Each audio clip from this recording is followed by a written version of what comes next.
Hello everyone, live from TIFF from 2024 with another review, and this one has me freaking buzzing, baby. I caught up with Palme d'Or's surprise winner, Anora, directed by one of my favorite directors working today, Mr. Sean Baker. So I've always been attracted to Sean Baker's work because his films always feels artful, but never feels pretentious, never. He's known for these little slices of life film that often showcases characters from a community that we don't often see on screen very often. He likes working also with lesser known actors, and in Anora, he gives us a powerhouse performance from Mikey Madison.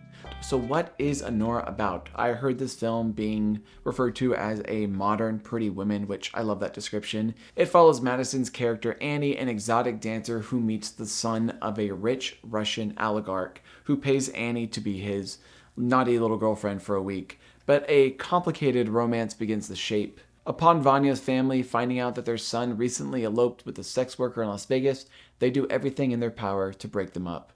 Plot-wise, this actually almost sounds like a plot from like a major studio Hollywood film, like Pretty Women. However, Baker gives you a version of what Pretty Women would look like if it actually happened.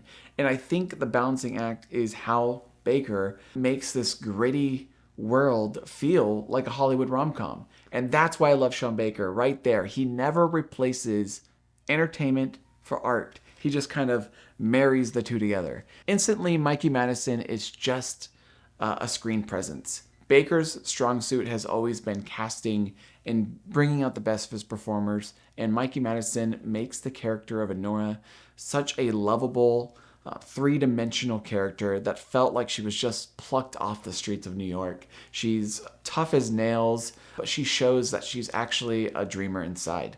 Ivan is played by Mark Edelstein. I think that's his name, Mark Edelstein. He has a boyish playboy charm and who's just addicted to one thing, which is having fun. He's absolutely perfect in this role. What starts as a pure business transaction then starts to naturally progress into this whirlwind romance that is filled with sex and partying, and then it all comes crashing down in just beautifully orchestrated chaos. What unfolds is just like wildly entertaining, but what makes it so much better is that it feels so real. Through this 45-minute or so stretch of utter chaos, there's not a single false moment. And whenever there's an opportunity for Sean Baker to fall back on a trope or a commonly used bit because he knows it'll work, he never takes the bait. Never. Crazy things do happen, but what makes it special is that Baker and these actors know these characters so well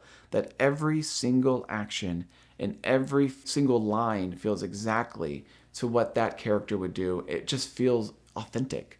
When the film climaxes, the film does slow down, and I almost started to feel like, oh, shoot, like, okay, is this like meandering a little bit now? Or, oh, I'm nervous. However, have no fear, because Sean Baker knows exactly what he's doing and ends on a note that really resonates and hits really hard. And when you think about it, how easy would it have been for Sean Baker to kind of end on this note where everything is so neatly wrapped up in a bow, and then you just kind of blast the fun song on the credits and you walk out and you're like, yeah, that was a fun time. However, Baker opts for a much more complicated and emotionally complex ending.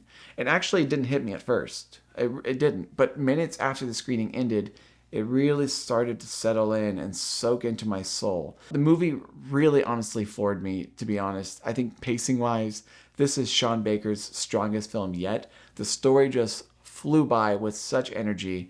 Another strong point in the movie are other supporting characters in the film. They're not throwaways. There's like these three Russian goon characters, but they have all very distinct personalities, and they were all so well acted. One standout is actually a goon who barely speaks, but kind of flips the Russian thug stereotype on its head. He's played wonderfully by, I think his name is Yura Borisov. The film was nicely shot in 35mm, and there's some really great locations throughout.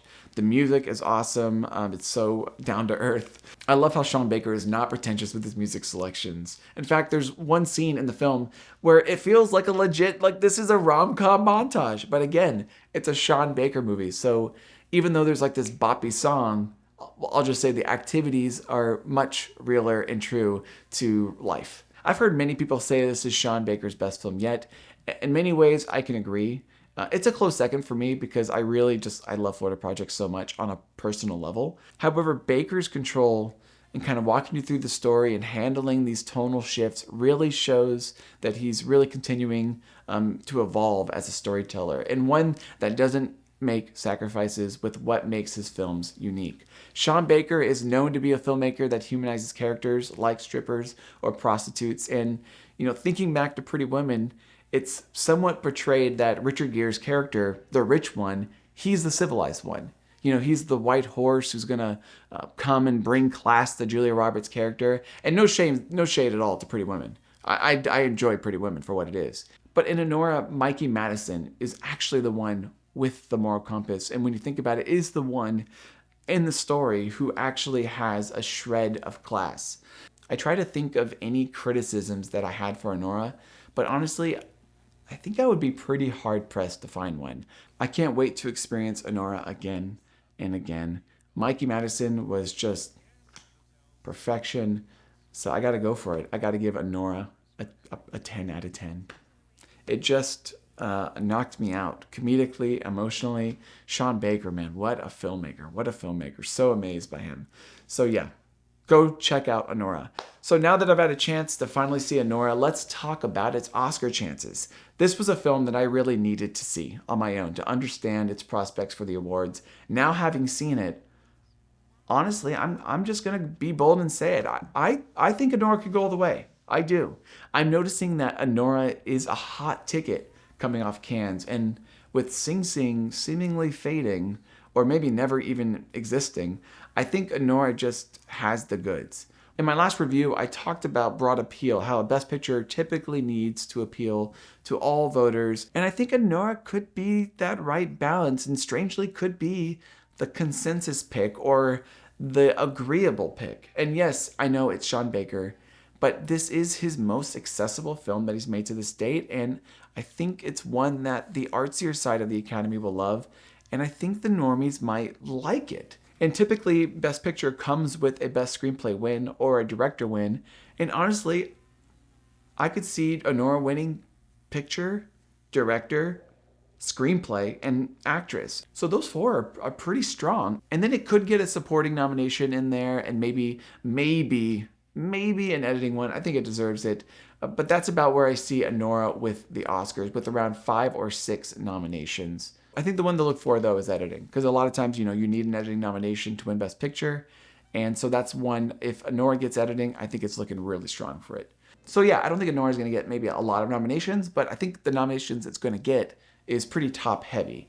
Of course, we have more movies to come, so this is all subject to shift around, but consider this my official declaration that I'm currently predicting Anora for Best Picture. Well, those are my thoughts on Anora. Let me know what you thought about Anora once you see it, and if you want to see more reviews, hit that subscribe button down below. Follow me on Twitter if you want to see immediate reactions to the movies I'm watching here at TIFF.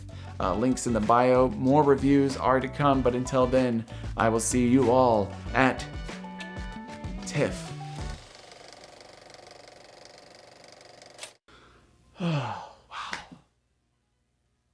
I'm gonna go watch Florida Project.